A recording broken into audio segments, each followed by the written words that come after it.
Darth Zannah, the apprentice of Darth Bane and the true inheritor of the Rule of Two.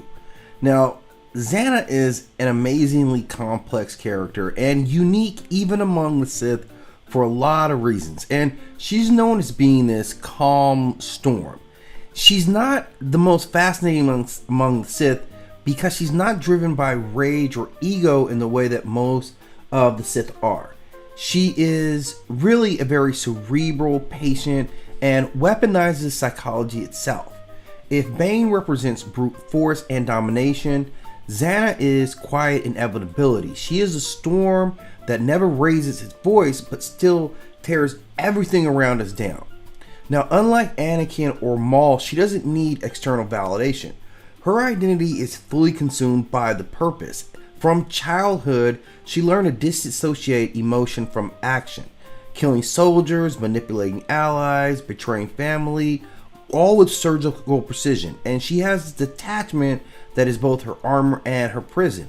And one of the things in the Bane line, she is literally the last of these Sith who would be recruited as a child.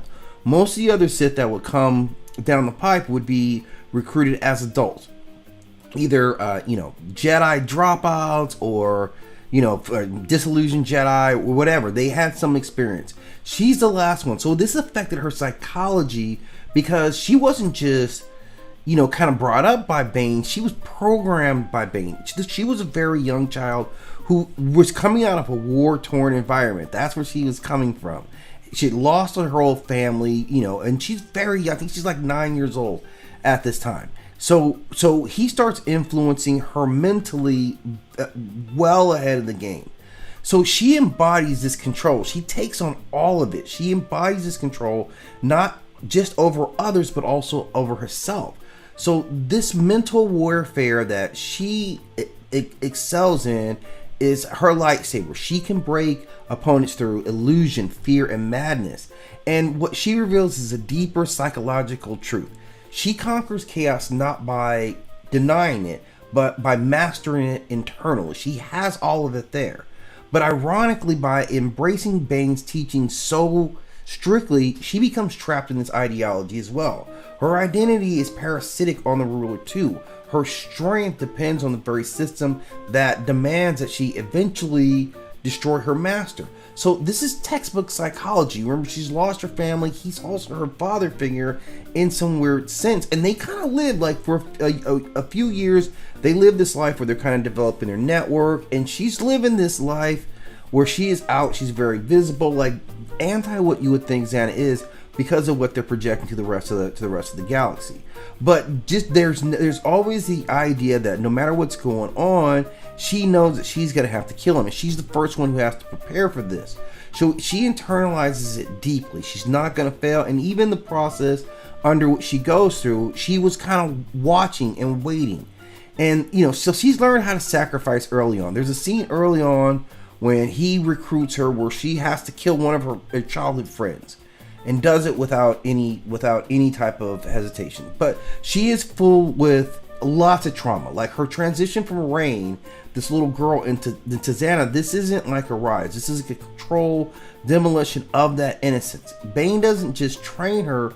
Again, he reprograms her. It like compassion becomes vulnerability, empathy becomes liability, and this is psychology where it gets real dark because she forges herself into the type of weapon that killed any desire to have peace. She went anti to that, and that's really where she breaks. Like Zannah isn't as emotionally broken as most. She's just very logical. As a child, she saw all these things happen, and in her mind, it was only force and strength that could protect her from any of that stuff. So she went deep into like amassing strength, and she would never get hurt that way. Now she becomes really like a sharper edge from Bane.